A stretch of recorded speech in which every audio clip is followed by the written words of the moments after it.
임대차 3법이 시행 2년도 안 돼 수술대에 올랐습니다. 세입자 보호라는 원래의 목적과 달리 오히려 고통을 준다는 지적이 있지만 계약 갱신률이 높아지는 등 효과도 있다는 주장이 서로 부딪히고 있습니다. 권남기 기자입니다. 전세나 월세 계약을 한 차례 연장할 수 있는 갱신 청구권이나 임대료를 5% 넘게 올리지 못하게 하는 상한제 등 임대차 3법을 두고 폐지하자 안 된다 논란이 본격화하는 가운데 이를 지켜보는 시장은 기대와 우려가 교차하고 있습니다. 일시적으로는 행복하겠죠. 임차인 입장에서.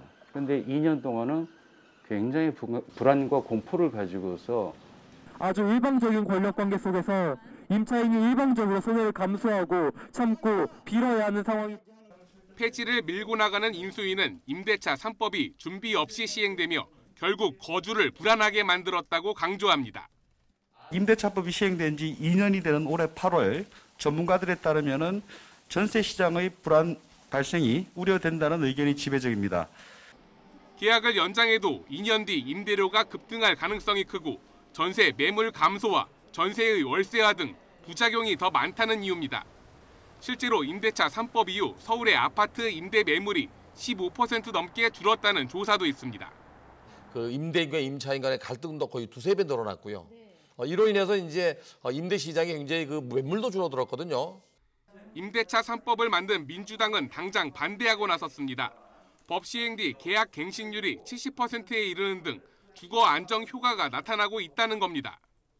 신규 계약 시에도 임대료를 이렇게 과다하게 인상시키지 못하게 하는 강력한 어떤 전셋값 안정화 정책 이런 것들이 오히려 지금 필요하고.